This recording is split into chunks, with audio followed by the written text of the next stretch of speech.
Hello my dear students, welcome to my channel. So students, अगर आपने अभी तक मेरे चैनल को सब्सक्राइब नहीं किया है so please do like share and subscribe my channel, press the bell icon so that you will get the daily update. So आज की इस क्लास में हम शुरू करने वाले हैं क्लास 10th मैथ्स एनसीईआरटी से chapter 6 triangle exercise 6.4 question number 6। देखिए question number 6 is prove that the ratios of two similar triangles is equal to the square of the ratios of their corresponding medians। okay, देखिए question में हमें given है two similar triangles and two similar triangles given है, then हमें prove करना है the square of the ratios of their corresponding medians. Okay तो इसका मतलब क्वेश्चन में हमारे पास टू सिमिलर ट्राइंगल्स हैं। Let's say triangle ABC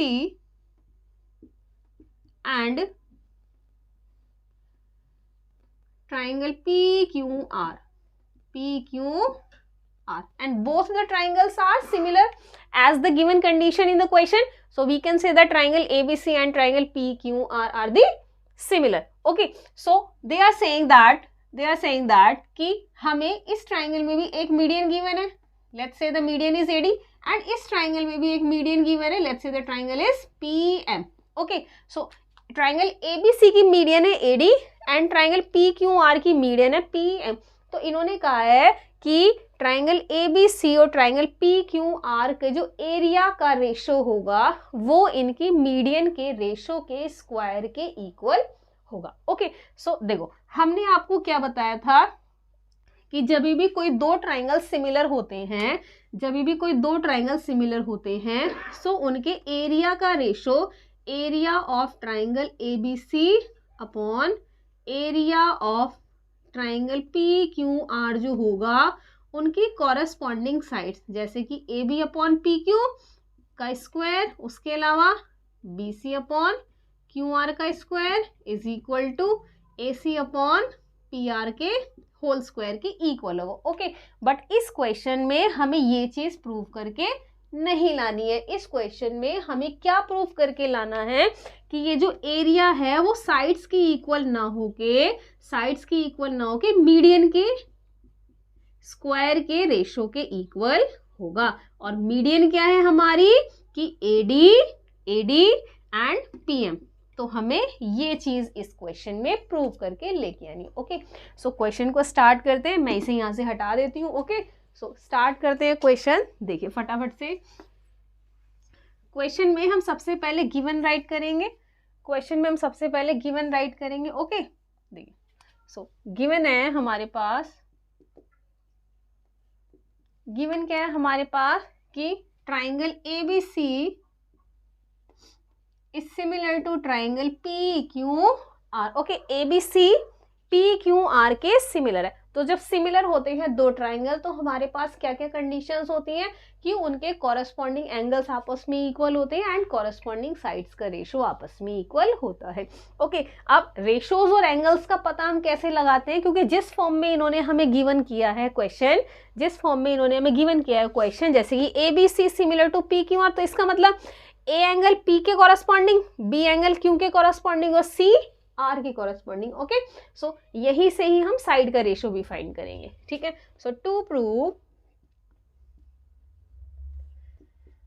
prove area को शॉर्ट में AR लिखती हूँ। Okay, so area of triangle ABC upon area of triangle PQR is equal to AD upon PQ का होल स्क्वायर। ठीक है, नाउ प्रूफ पे चलते हैं। अब हम प्रूफ पे चलते हैं। सो देखिए प्रूफ में क्या करेंगे, हम क्या करेंगे कि हमारे पास जो गिवन होता है ना उसका यूज करेंगे हम यहाँ पे। ओके, सो गिवन है हमें ये सिमिलैरिटी की कंडीशन, तो हम इसको यूज करेंगे। हम यहाँ लिखेंगे since triangle ABC is similar to triangle PQR। Okay, similar है तो क्या होगा, साइड्स का रेशो इक्वल होगा एंड कॉरेस्पॉन्डिंग एंगल्स आपस में इक्वल होंगे। ठीक है, सो मैं यहाँ राइट कर देती हूँ angle A is equal to angle P, angle B is equal to angle Q, angle C is equal to angle R। Okay, next side का रेशो लिख देते हैं, इसको ले लेते हैं हम इक्वेशन फर्स्ट, ये पूरा इक्वेशन फर्स्ट है। ओके, नेक्स्ट है हमारे पास कॉरेस्पॉन्डिंग साइड, जैसे कि A B upon P Q is equal to B C upon Q R is equal to A C upon P R, A C upon P R. Let's say this is equation 2। Okay, मैं इसको थोड़ा सा बड़ा करके right कर देती हूँ। Okay, अब देखिए, अब ये हमारे पास गिवन कंडीशन के अकॉर्डिंग हो गया। हम क्या करेंगे, हम इस वाले ट्राइंगल को इस वाले ट्राइंगल के सिमिलर प्रूव करेंगे, इस ट्राइंगल को इस ट्राइंगल के सिमिलर प्रूव करेंगे। उससे क्या होगा, इस ट्राइंगल की साइड का रेशो इस ट्राइंगल की साइड के कॉरेस्पॉन्डिंग साइड्स के रेशो के इक्वल आ जाएगा। ठीक है, सो वहाँ ए बी साइड हमारे पास दोनों ट्राइंगल में कॉमन होगी, सो वहाँ से हम रेशोज को कोरिलेट करके इस क्वेश्चन को प्रूव करेंगे। सो देखो, अब इसके बाद क्या करेंगे, हम यहाँ पे राइट करेंगे that A D and P M are the AD and PM are the medians of triangle ABC and PQ are, okay, so D and M are the midpoint, point को short में लिखा PT, midpoint of BC and Q are. ठीक है, सो यहां से हमारे पास एक condition निकल गया, D is the mid point of B C, so that means B C equals to twice of B D, B C equals to twice of B D and Q R is equal to twice of Q M, क्योंकि B D is equal to C D and Q M is equals to M R. Okay, so we can write that BD is equals to CD, so BC equals to twice of BD and QM equals to MR, so we can write QR equals to twice of QM. Okay, simply write कर देंगे, let's say this is equation 3. Okay, so now using equation 2 and 3, अब देखो BC को replace करेंगे यहाँ से and QR को replace करेंगे यहाँ से, तो हमें सिर्फ इन दोनों की जरूरत है, तो हम इन दोनों को लेके आगे बढ़ते हैं। So from equation 2 and equation 3 हम यहाँ पे राइट करेंगे, from equation 2 and equation 3 we have, हमारे पास क्या आएगा, देखिए A B upon P Q यहां से आएगा, है ना, A B upon P Q, okay, is equal to है ना, B C is equal to twice of B D, तो यहाँ के लिखेंगे twice of B D upon and Q R equals to twice of Q M, so यहाँ लिखेंगे twice of Q M, 2 से 2 cancel, सो हमारे पास बचेगा A B upon P Q and B D upon Q M. Let's say this is equation 4। Clear हो गई इतनी बात। अब हम इस ट्राइंगल को इस ट्राइंगल के सिमिलर प्रूव करेंगे। Okay, so now in triangle A B D and triangle P Q M, okay, एक तो रेशोज इक्वल आ गया हमारे पास फ्रॉम इक्वेशन 4 से, देखो A B upon P Q and B D upon Q M, ठीक है, ratio from equation 4 इतना, and from equation number 1 angle B is equal to angle Q, ठीक है। सो साइड एंगल साइड से ये triangle हमारे यहाँ पे सिमिलर हो जाएंगे, सो यहाँ लिखेंगे angle B is equal to angle Q, okay, from first and A B upon P Q, B D upon Q M from 4. Okay, so by side angle side similarity, or you can write by side angle side criteria of similarity. This is I'm writing in short form, तो आप इसको पूरा करके भी right कर सकते, इतना भी लिखेंगे तब भी ठीक है। So by side angle side criteria of similarity, triangle ABD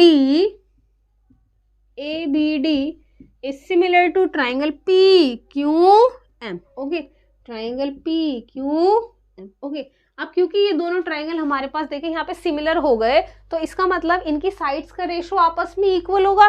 तो हम क्या करेंगे कि A B upon P Q, B D upon Q M and A D upon P M यहाँ पे राइट करेंगे. Okay, so A B upon P Q and B D upon Q M, B D upon Q M equals to AD upon PM, AD upon PM. So let's say this is equation 5.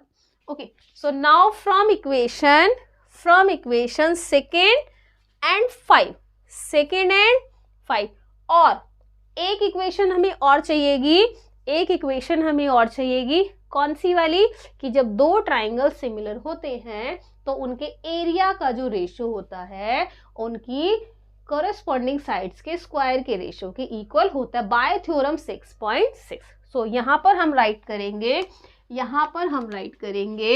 कि we know that, और if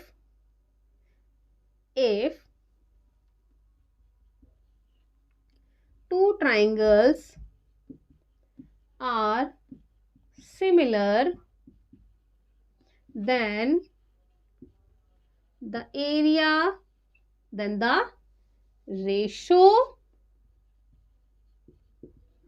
of the areas of two similar triangles is equal to the square of the ratios of their corresponding sides. Okay, corresponding sides. ठीक है.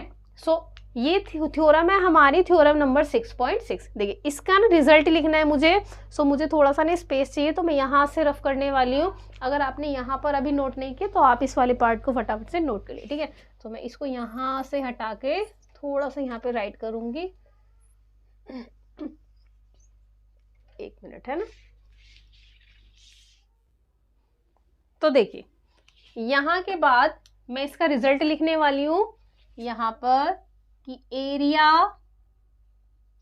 Of triangle A B C upon area of triangle P Q R is equal to A B upon, देखो A B upon P Q का whole square and B C upon Q R. Okay, जो हमने equation first ली थी, okay, उसके जैसा ही है, लेकिन वहां पे हमारे सिर्फ साइड का रेशियो था, यहाँ पे हमारा स्क्वायर की फॉर्म में. So A B upon P Q is equal to B C upon Q R का square is equal to A C upon P R का स्क्वायर. ठीक है, तो वहां 5 था, यहां हम ले लेते हैं इक्वेशन 6. ओके, देखो हमने इक्वेशन 1 क्या लिखी थी, मैंने यहाँ से रफ कर दिया, मैं यहाँ पे राइट करके बता दूँ. इक्वेशन 1 क्या लिखी थी हमने, A B upon P Q equals to B C upon Q R equals to A C upon P R. ये हमने इक्वेशन सेकेंड लिखी थी. ओके, फर्स्ट वाली एंगल वाली राइट करी थी, सेकेंड की वाली लिखी थी. तो देखो सेकेंड, फिफ्थ एंड सिक्स्थ से हमारे पास क्या रिजल्ट आ गया, देखो A B upon B C, A B upon A D. Okay, और यहाँ पर A B upon P Q. तो A B upon P Q, A B upon P Q और A B upon P Q. तो इसका मतलब हमें ये दोनों तो चाहिए, ये नहीं चाहिए और ये नहीं चाहिए. ठीक है, और ए बी में भी हमें लेके क्या आना है, ए डी और पी एम लेके आना है. तो हम A B upon P Q को किसके इक्वल रख देंगे, A D upon P M के इक्वल रख देंगे. ओके, सो हम यहाँ पे राइट करेंगे from equation second and fifth, from equation second and fifth वैसे सेकंड का यूज नहीं है हमारा, हम क्या करेंगे फिफ्थ और सिक्स्थ से ही राइट कर लेंगे। यहां हम राइट करेंगे from equation fifth and sixth we have, ये सिर्फ मैंने आपको लिख के बताया है that this was the equation number 2। Okay, so ये हमारा इक्वेशन 6 है। ओके, तो हमें इन दोनों की नीड है तो हम ये दोनों लेंगे। तो देखो यहाँ पे area of triangle ABC upon area of triangle PQR is equals to AB upon PQ किसके इक्वल है, AD अपॉन PM के, AD अपॉन PM के, और क्योंकि यहाँ पे स्क्वायर है तो स्क्वायर। ठीक है, सो यही हमें इस क्वेश्चन में प्रूव करना था। यहाँ पे राइट करेंगे हम हैंस प्रूव। ओके, सो इस क्वेश्चन में हमें यही चीज प्रूव करनी थी। देखो हमने क्या करा, हमें ABC सिमिलर गिवन था PQR के। ओके, सो यहाँ से एंगल निकाले, साइड का रेशियोस निकाला कॉरेस्पॉन्डिंग साइड्स का। ओके, उसके बाद हमने क्या करा, ये छोटे वाले ट्राइंगल ABD और PQM को सिमिलर किया। यहाँ से सिमिलर करके क्या हुआ कि दोनों में AB और PQ साइड कॉमन आ गई, दोनों में AB और PQ साइड यहाँ से हमारी कॉमन आ गई इस तरह से। ठीक है, तो इन दोनों इक्वेशंस को कोरिलेट करके हमने उस चीज को यहाँ पे यूज करके इस क्वेश्चन को प्रूव किया। ठीक है, तो आई होप कि ये क्वेश्चन आपको समझ में आया होगा। अगर कोई डाउट है तो प्लीज मुझे कमेंट बॉक्स में कमेंट करके बताएं, और अगर क्वेश्चन अच्छे से समझ में आया तो प्लीज मेरी वीडियो को लाइक करें, शेयर करें, चैनल को सब्सक्राइब करें। तो बढ़ते हैं हम अपने अगले क्वेश्चन की तरफ, that is question number 7 of this exercise. And तो तब तक के लिए bye bye and thank you.